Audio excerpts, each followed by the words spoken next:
Okay, today I'm going to show you how to make a stair step card. And that is a really cool 3D card. You can see that pulled out and sitting up. And it's really simple construction. It's made from a half sheet of paper. And we'll start with our half sheet and our simply scored scoring tool. Okay, simply scored scoring tool is about 12 by 12. It scores at 1/8 inch intervals. And it features these nice little tabs that will help you kind of measure out where you are scoring. I know for me that it helps because sometimes when I'm called away or somebody asks me a question, I look away and I look back and I score in the wrong place or cut in the wrong place. So it kind of idiot proofs it, which I kind of need. So I'm starting with my 5.5 by 8.5 piece of paper.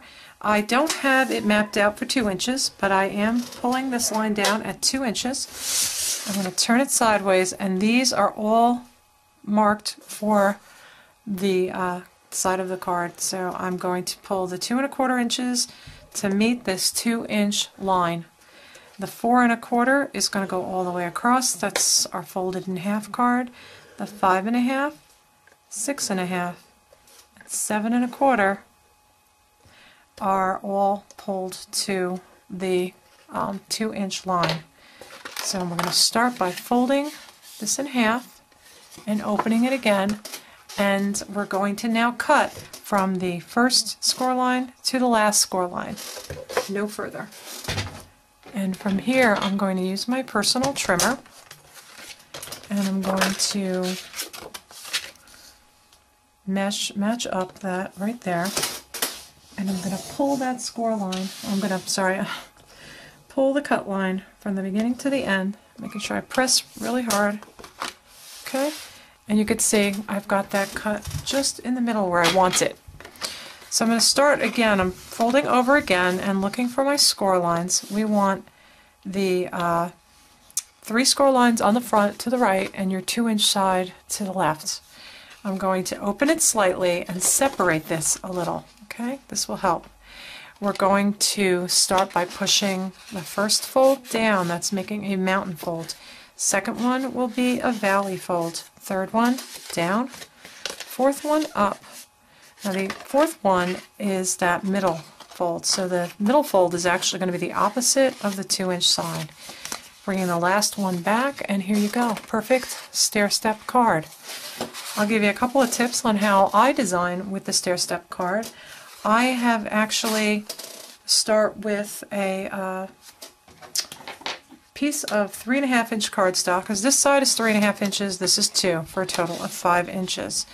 I usually put a 3.5 inch by, I don't have any idea what it is, about 4 inches, yeah, a 4 by 3.5 inch piece of cardstock here, and stamp something and frame it on there. Okay, for example, for this I have stamped the tree and I added a glimmer snowflake, and that sits right there on that step.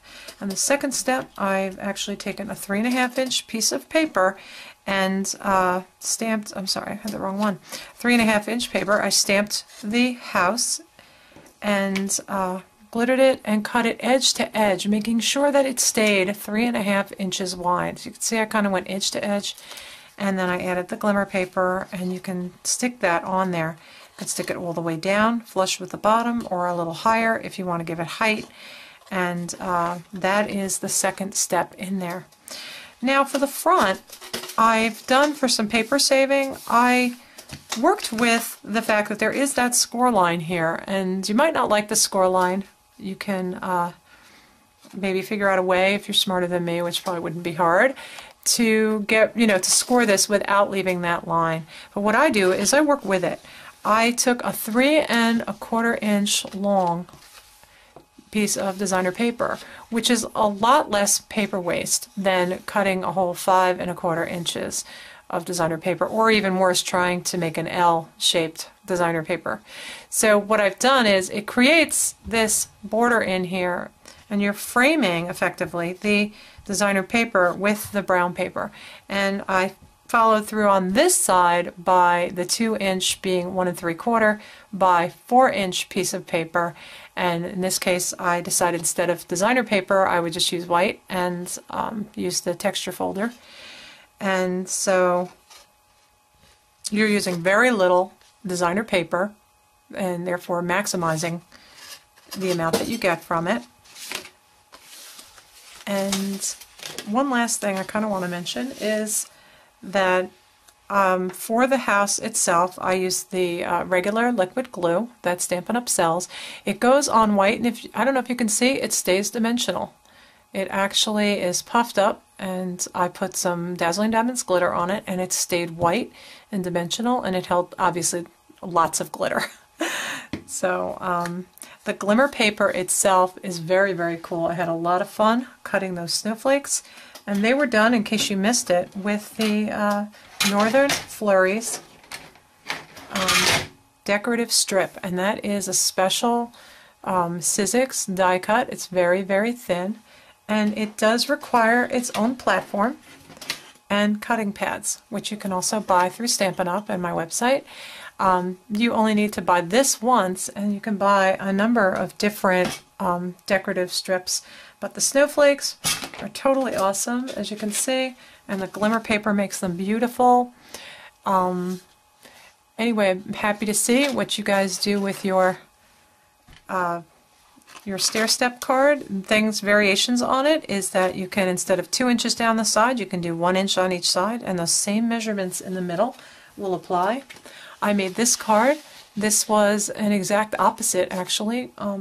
If you cut and scored it the same way as I did the other one, the only difference is that I have the 2-inch side on here on the right and the 3.5-inch side.